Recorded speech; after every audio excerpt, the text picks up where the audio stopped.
Welcome to Jackass Politics, the show where two dudes who actually read the bill explain why everyone in Washington should be legally required to work a shift at Waffle House.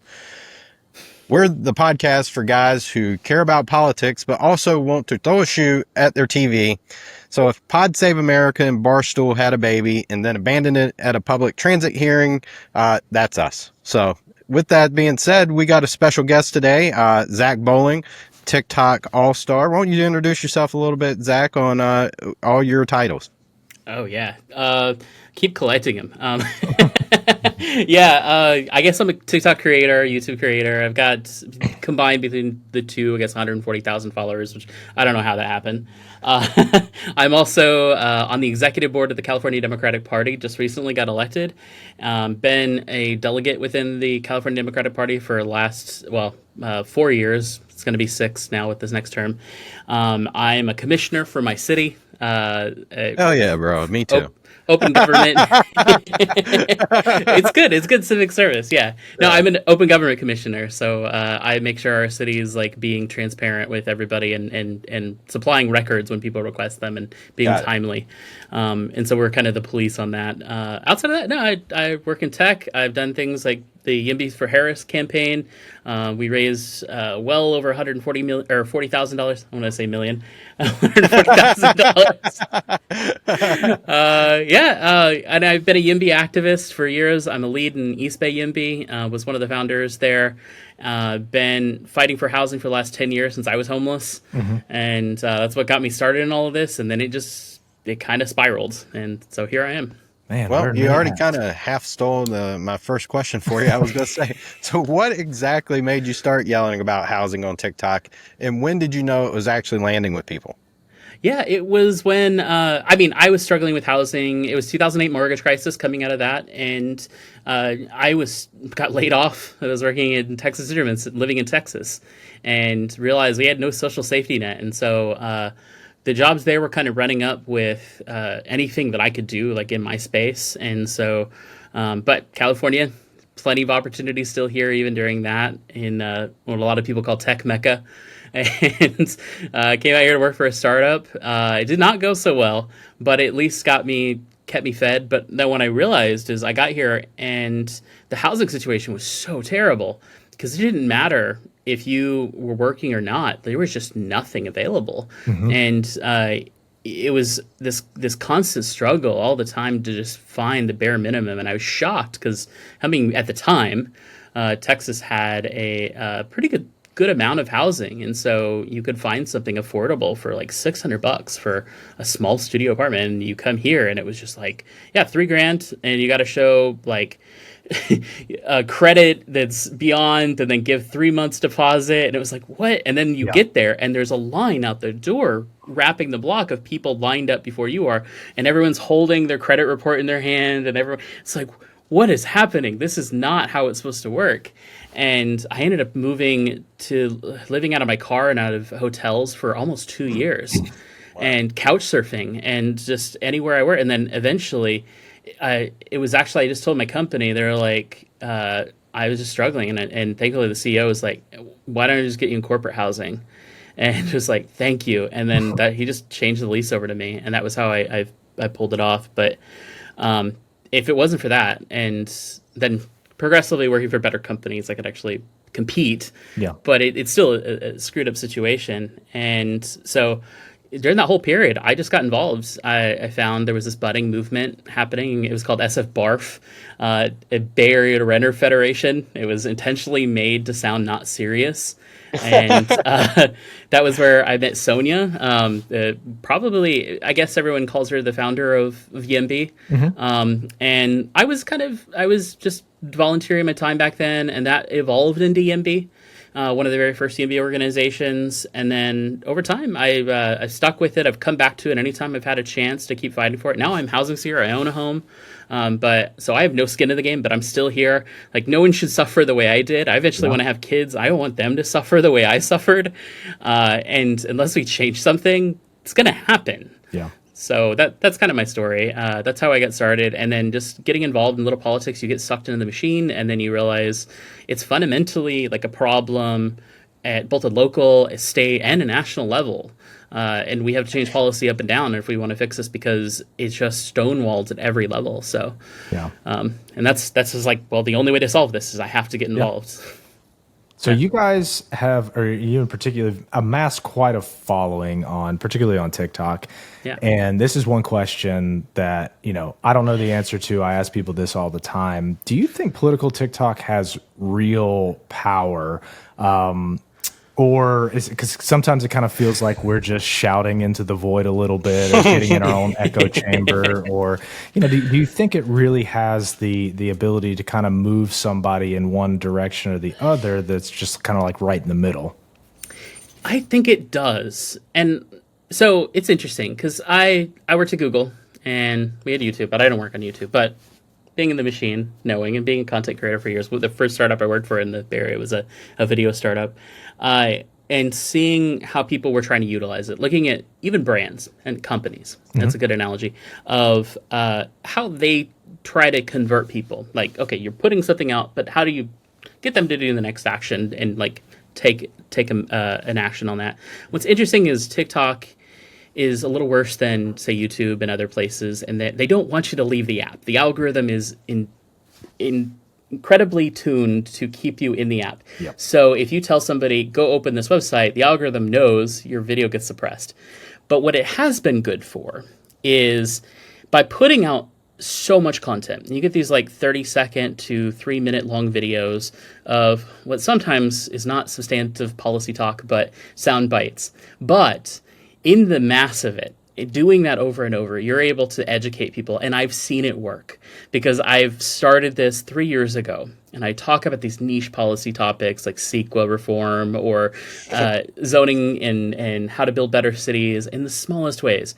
And then I see those followers, the people that follow me, go to other creators that make their own take, and they might not know the issue, but it's sort of the surface level take that they have. And then the people that I've talked to will show up and be like, no, this is how it actually works. Go watch this video or go listen to him.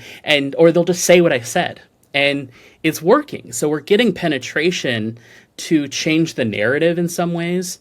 And I think all of political TikTok is doing that by just constant reinforcement. And the algorithm loves reinforcement. It's one of the best for that on TikTok, better than some of the other platforms, because on some of the other platforms, it's hard to get started. TikTok, it's not. That For You algorithm is unique. Oh, yeah.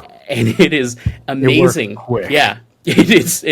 I've had videos blow up on there that I were just like, why did that blow up? But then that is a platform building situation. That's how you can like reinforce these things. Yeah. And when I realized that, I put so much time into it, and across I got 3 different accounts that I post on, and the big one.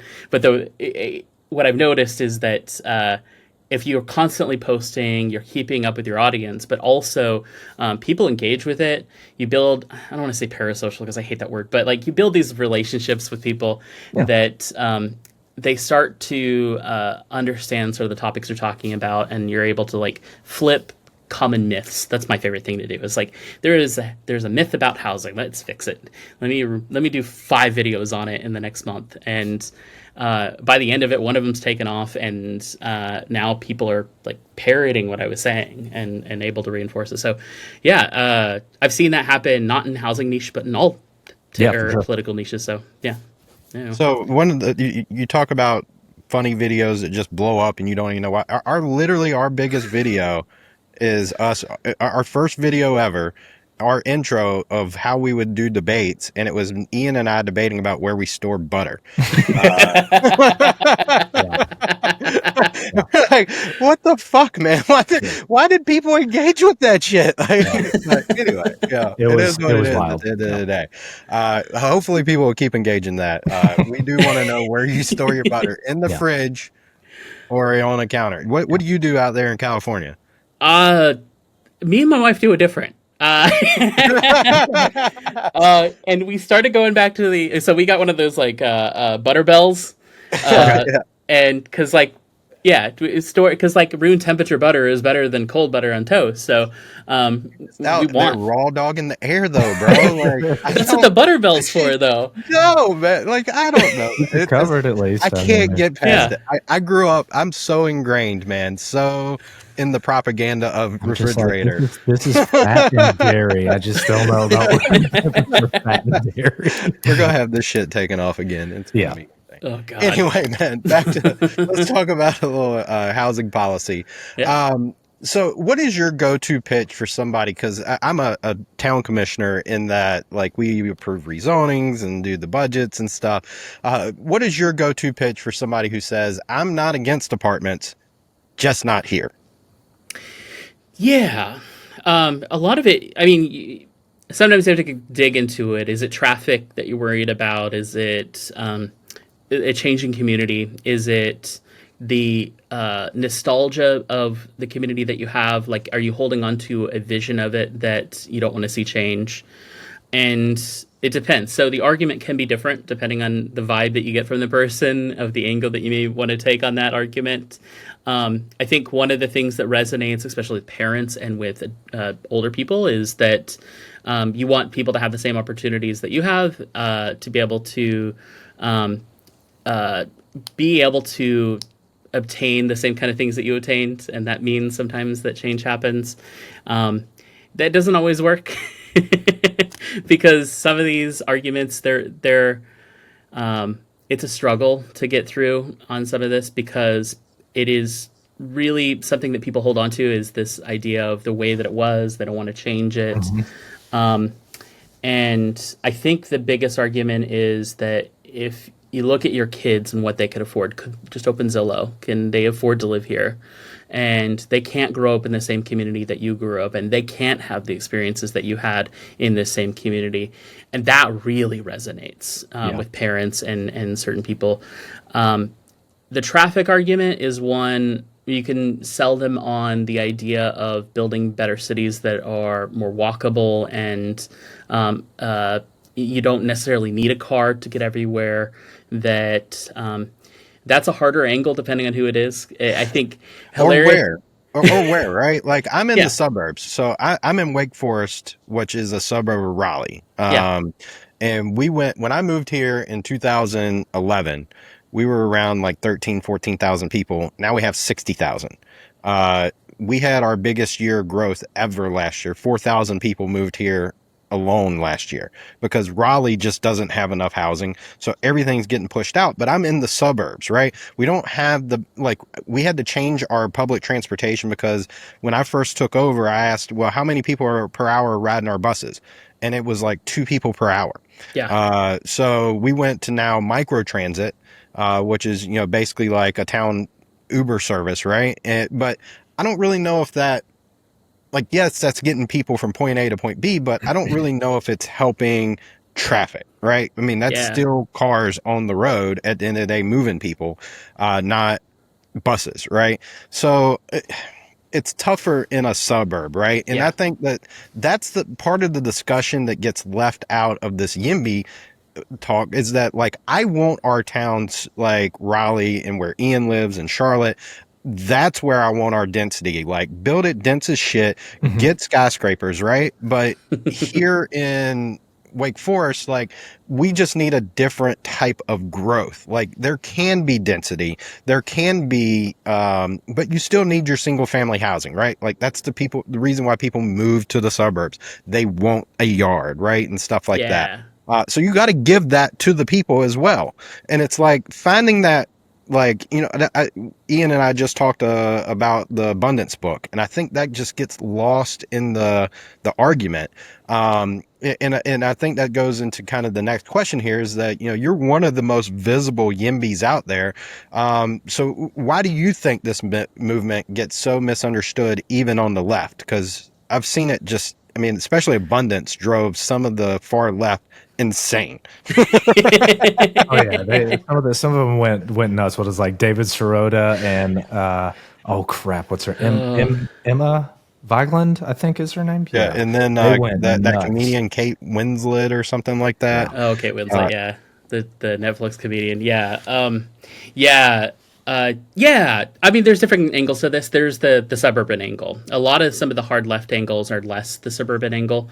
It's the they're fighting an idea that capitalism can't work, and so if you're building anything that is not publicly subsidized public housing where there's any kind of profit motive involved, then it's inherently bad. It's inherently the kind of housing. And unfortunately, a lot of these abundance arguments, they are like for me. I believe in social housing. I believe in public housing. I work on bills that push that.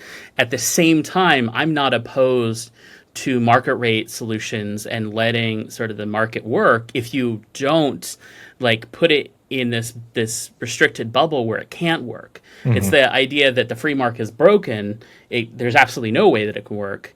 That's sort of their angle. And abundance sort of pushes that if you get rid of these restrictions that we have, the zoning restrictions that have caused this housing crisis, that it will cause a glut of this for-profit housing only. And I don't see it that way. I see it as we can take a multi-tact solution to it. And the other argument that they make is gentrification because of that and what that can do to communities if you rapidly increase. And I think there's an approach to it that you can take where you can make sure that things like that don't happen. And I think that's one of the arguments that's more nuanced. It's hard to have that in a tweet conversation. Yeah, and sure. I struggle on TikToks to have that conversation. It's sometimes a topic I avoid unless I make a long form video, and I don't know if I can get somebody to watch that whole long form video. And then I'll save that for those like one-on-one conference or talks at a town hall or something, because it's easier to have that conversation there in a long form medium than it is in a short form. And I think that's part of it. It's easy for that hot take to exist. For the suburban angle, I think YIMBYs, traditionally have not focused on the suburbs that much. Not at all. Yeah. And a lot of it, when we do, it's gentle density, or we see there is a transit corridor through your suburb, but it's also a responsibility factor that we can't just put it all in the big city, and that's the only place we put it. But it doesn't necessarily be where we have to put it all. And things like ADUs and infill housing in the suburbs are sort of a gentle way to sort of approach that, where you're still keeping up with some pace, but you're not exploding on the suburbs. And I think the only way you could do that is if you find, because suburbs were built, I could go on about the history of how suburbs were built and so the racial history, but also how the U.S. government did expansion of suburbs and the city designs of how they're built that make it difficult to add density that are classical, but you don't see that in new suburbs. They're actually thinking about the future of how eventually this community might, like a duplex or a single family might turn into a duplex someday, or one person on a block may put a fourplex. How that works. That wasn't the thought in the 1960s expansionist sort of like where you find, I did a video on like how you don't find straight roads in 60s or 70s or 80s built suburbs, straight lines, but you find them now in like 90s and 2000s and 2001s, unless you're, depending where you are in the country. But it's because they're thinking about the future and how they've been locked in. And that's kind of how you approach it from that perspective. And yes, transit is one of those where it's like you build it and they will come, but it's hard to scale it because in suburbs, you need a certain mass of driver or riders, and it's hard when the density is so low to make it profitable, to make it work. And so for transit, I mean, ultimately my solution is like we make transit completely free. It's a public good. Like we treat roads. Like we have this thought that transit has to be profitable, but we don't think about that for the roads. Sure. there's a policy issue there around the way we think about transit. I think could change, that could help in especially a bridge. But yeah, the YIMBYs are definitely more focused on sort of the urban or classically urban areas, densifying those because those are easier to scale for adding a lot of the density, and then gentle sort of density within the suburbs. And we deal with this with we call it RENA in California. It's Regional Housing Needs Assessment. It does every 7 years. It's a mandate that cities have to plan and allow for a certain amount of housing in every jurisdiction in California, and how that number gets divvied up, because they just look at a projection for the whole state.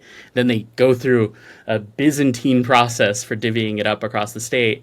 That is one of the hardest battles, because cities would be like, well, it all should go in Oakland. It all should go in San Francisco. And it's like, no, everyone needs to do their part. It's equitable. Your city is locked up. It's becoming ultra rich because no one can live there. and people live there, work there. They're going to be now super commuters from farther away. You're adding to the traffic by not allowing housing within your community for the people that need and work to live there. And so you have to kind of step back and say, well, yeah, we have to put housing everywhere if we want anything to work. Yeah. And that's a hard battle when you're talking to an individual person. Yeah. Because they look at just their area and they don't want it to change. And so, so I'm in, Adam said, I'm in Charlotte, North Carolina, and we're a pretty, we're a pretty good candidate for really looking at the YIMBY movement and how it could function in a major city that's not enormous. So Charlotte's downtown, we call it uptown, but downtown footprint is relatively small, and then you get all these neighborhoods kind of around it, and it's all single family homes surrounding it. So we don't have a lot of like dense vertical housing, but we do have a ton of neighborhoods. And the one big pushback that we get, the main one that you would get for building housing here is, well, my house value is going to go down. I bought into this as an investment. That's a difficult one to sort of contend with, because those people have that idea, and there's not really a lot that's going to change that idea. The second one is, and it's kind of something that you mentioned, we do have some reasonably walkable neighborhoods here. Not crazy. Where I am, it's 100% not walkable. It would take me 30 minutes to get out of my neighborhood just to get to a road where I could then go to something. So the big thing then is like, okay, how do we couple local legislation for making more walkable neighborhoods with building more housing, zoning for, shops on the bottom and housing on top and all this? It then becomes a very complex series of like different pieces of legislation, and most people are just like, there's no way. I mean, that can't happen. How do you sort of package that together with people who are kind of looking at it in that vein, where government doesn't get anything done? How can we possibly manage to get any of this done? Yeah, that's the plight of Euclidean zoning and what we did with with zoning in the past and how that creates. I grew up in a community that was like that, Plano, Texas, and Richardson, Texas, that were like, you wanted to go to 7-Eleven, you can't walk there, and it's just on the corner of our neighborhood, but you can't walk there. Yeah. And that was wild to me as a kid, especially because I felt, as a kid, I was stuck in my neighborhood, and I was like having to live at the beck and call of my mom to drive me anywhere. And it was like the most confining feeling that I was in, because like I had no freedom as a kid. And I think that's something that we did. That's something that resonates, at least when you're talking to younger people about like, and a lot of those kids will go to college and they'll live in towns. College towns are known to be more walkable, and they'll come back and they're like, how do we change this? How do we fix this? But when you're talking to sort of somebody established in this neighborhood, they're used to this like community that they have. One of the ways that we've approached it in some places is you look at shopping centers and they're dying. Malls are dying because of online retail. And so you've got this land, this traditionally commercial land that was sort of set up by an old planner to be the commerce area. And that commerce isn't coming back, but it could come back with foot traffic. So we look at those areas specifically as like the first step in a community to say, oh, hey, that old mall, why don't we build some 5/1s with some retail on bottom? The existing community still gets the retail. We get to put the more housing here. They get a walkable community in that same location. And you can kind of approach a city in that way.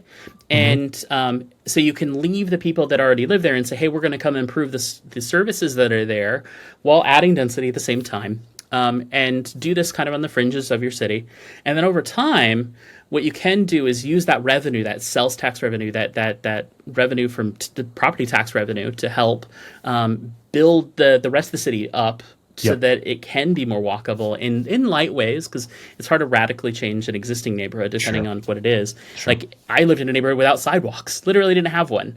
And we built, I think it was hilarious. We got some 5/1s weren't a thing. We called them Texas donuts in Texas. And it's essentially a 5/1 with a parking garage in the middle.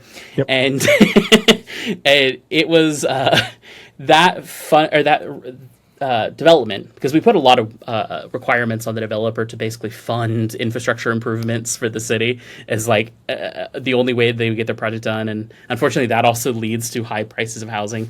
But that was a mechanism that we used to get sidewalks built. Okay. And then slightly increase the walkability of our city. Yeah. And then we put in bike lanes. And that was another big thing. And while people pushed against it, once they were in, it was amazing. And now we have a multimodal community that can get to some of these things without taking a car. And that it's a slow sort of grind in the cities to change how they work without radically changing them, but can then make them see some of the benefits. And eventually there's a way to sort of approach smaller suburbs in that way.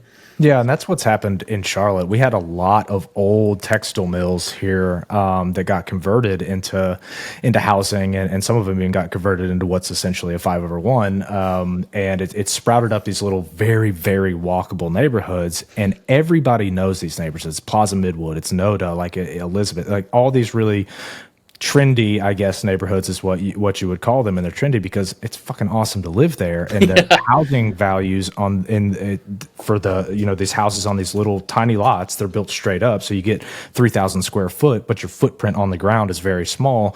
The housing values are through the roof compared to the rest of the Charlotte. So you tell people, hey, look what the hell's going on up there. When you actually make a walkable, densely populated city, it actually benefits everybody in the long run. But still, getting that through to people that just have this idea of, I need an acre lot with a ranch house, and look, I live in a 1-story ranch and a half an acre lot myself. I'm not saying anything against that. I love it. It's nice. But at the same time, we're about to have a development built behind our house with 100 townhomes, and that's going to make housing more affordable. So. Yeah, I'm in that situation right now. I live in a single-family home. My neighborhood is zoned R3, though, so it allows for small apartment building. So on one side of me, my neighbor has a 2-bedroom apartment or actually 2 2-bedroom apartments in the back of her Victorian. On the other side of me, there is 3 apartments, and I'm on a single family lot, and it's kind of this mixed density in one place where everything doesn't have to naturally be identical. It's kind of it's built in 1900. So the community was built in this, like, there was no zoning back then. And we've later come in with like historical requirements that at least everything look old, but there isn't sort of a cookie cutter aesthetic to it, but we get that gentle density sort of growth within that same community, and it works. And we can have that sort of kumbaya of different housing types within one area and show that it works here. And this is an old community. It's harder with like some of these developments that are built by a single developer, and they're churning out everything. No one's buying lots anymore and building what they want.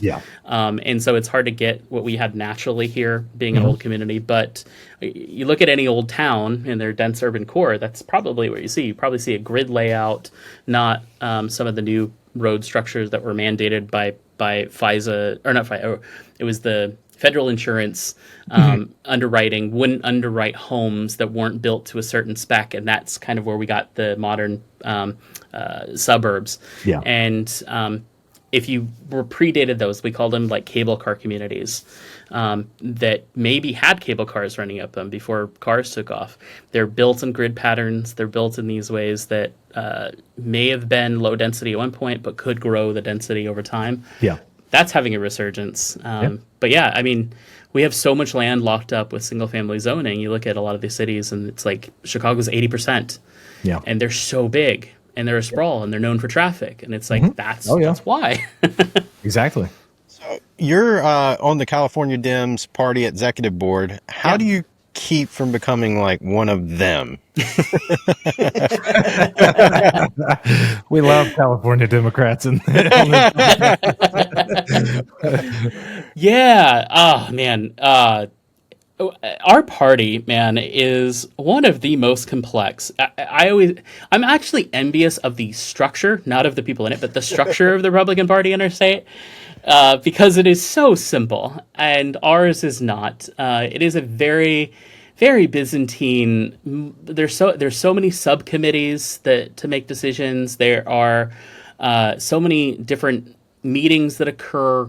If you want to pass a resolution or endorse a bill or change the party platform and planks or do endorsements of a particular candidate, the steps that are required and how we involve everything from county central committees to Democratic clubs all the way up to regional directors to everything because becomes kind of a thing.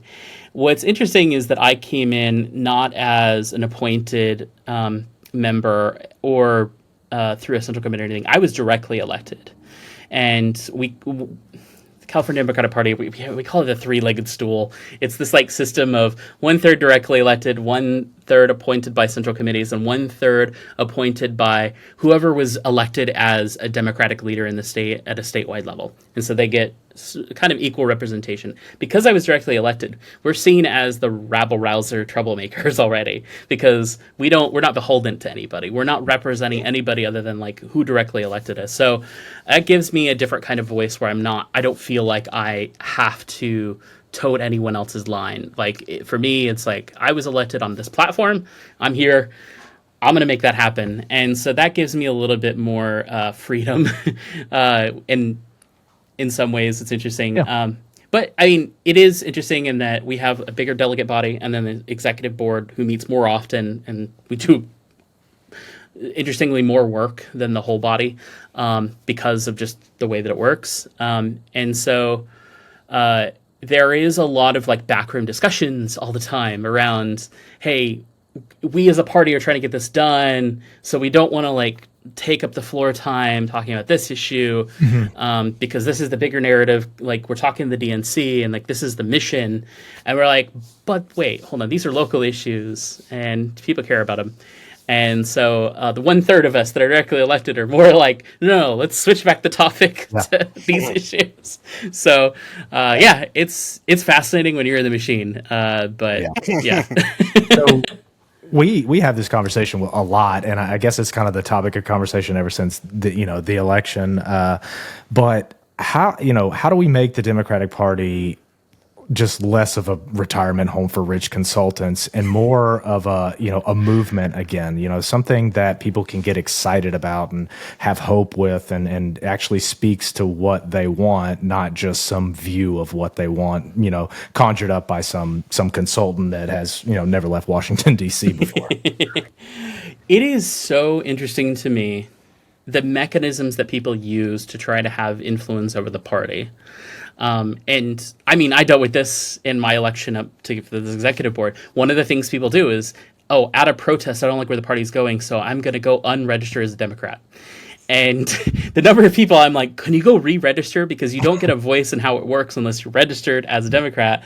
The only way to make change in the party is to work within the party. You can't, yes, that is a certain segment that we can look at as a statistic to say we're losing this amount of our base, but I can tell you it's not significant enough to sway anything. So if you stay within the party, you work within the party's processes, it is shocking if you get 15 people together to write a letter. And that is a segment of voters that is a proxy for whoever you're sending that letter to. They don't know how many people are in your coalition. They don't know how big you are.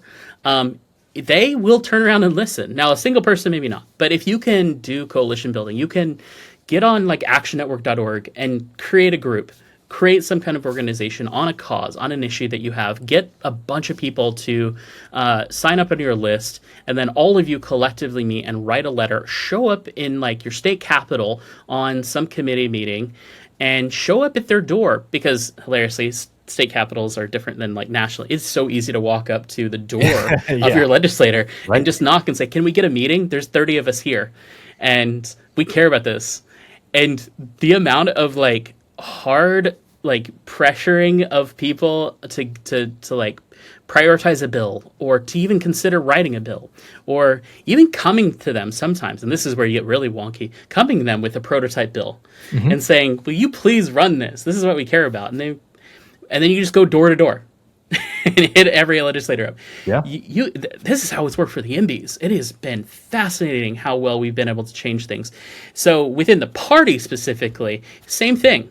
You want to change the narrative with the party. You want to push something. It's possible. It's a little harder because of the structure of having a national and state and then your counties, and then your clubs, all the way up. But it starts at a local level, and then you can work up to your county or bypass your county. Go to the state. The last state convention I was at got literally shut down by Palestinian protesters. Like, we couldn't do work. And while like that was kind of really put a hamper on our housing initiatives that we were trying to do there within the system, it had an impact. Yeah. And it changed some narratives. It got people to, like, not necessarily that issue. I don't know if I'd dive into it, but Let's leave that one alone. But I mean, just as a proxy, I mean, that's a tough battle for a lot of Democrats. Win battle right now. Yeah. So last question for you. You're talking about making change. So if you had 5 minutes alone with the Gavin Newsom, oh boy, a dry erase board, what would you try and fix? That's interesting.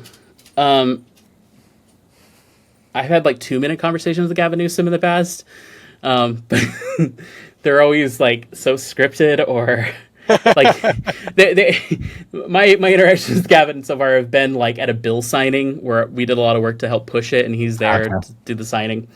So there's already a structure to it. It's interesting. I think the executive side of a lot of state government is that they don't think about the bills until the very end of the session, and we'll do a lot of work trying to convince the entire legislature on a topic, get a bill all the way to the very end, get it passed on both sides if you've got a bicameral system in your state, get it passed on both sides. And like one of the ones, we had this one about doing Idaho stops for bikes. Little fringe issue that I care about. I care about doing Idaho stops. And we've got this bill passed twice, and he has vetoed it twice. And what we found is that I think it was getting vetoed. I can't say this for sure. I'm gonna be careful. But it was that the police unions don't like it, and the police unions were asking him to veto it. And we had done so much work to reach out to them to try to like figure out a way to make this work for everybody. And we thought we were cool there, but because everything comes at the last minute, and because California hasn't had a veto override in I think 40 years. It's so easy for good legislation to die with no understanding of why it failed. Right. And that has been one of the hardest things as somebody trying to build coalitions, trying to get people galvanized, to see something die like that without an explanation, with maybe half a letter that doesn't make sense, or making a policy argument and that seems like a thinly veiled excuse to just kill it for something else. Yeah. And I think that would be one of the things that if I had a few minutes to talk to him, I would be maybe not to have a real conversation, but to be like, hey, we've got these thousands of people that won't vote for you if you do this over and over. And come talk to us, please, before you make these decisions. I think this is just like me personally struggling with this, that would, if I had his ear for a minute, that would be what I would talk to him about. That's right. Well, Zac, we appreciate you coming on. What are you promoting, and how can people find you? Yeah, I'm Yes in My Backyard on both TikTok and YouTube, just at Yes in My Backyard. Right now, we're getting ready for the California Democratic Convention in the end of May, so we're gearing up. It's going to be a lively one because this is a time where it's our reorganization conference, so we're also re-electing new leadership within the party. And we've got a lot of big policy topics to talk about because of Trump right now, and because of what's happening in our country and what we're going to do as a state to defend us, but also try to defend the country in a lot of ways. And being the largest Democratic Party in the country, it is a lot of responsibility. And I think this is going to be one of the less ceremonial Democratic conferences and one of the most like action focused. So awesome. I'm going to be blogging that whole thing on my TikTok, so you can follow along with me as I'm doing that. And for the most part, that's my biggest thing right now. I could talk about California legislation, but I'm not sure if all your viewers care about that. But we're trying to get some transit and housing We'd love built. to have you on after that's all done and give us some of the highlights, man. Yeah, we want a breakdown of that when that's done. For sure. Definitely. We love talking California politics. We do, for whatever reason. It always happens. It's a mess here, man. It is. Well, thanks for everybody for tuning in today.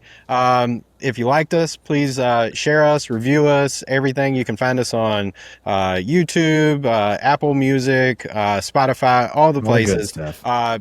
Please like us, share us, and with that, we're out. See you guys.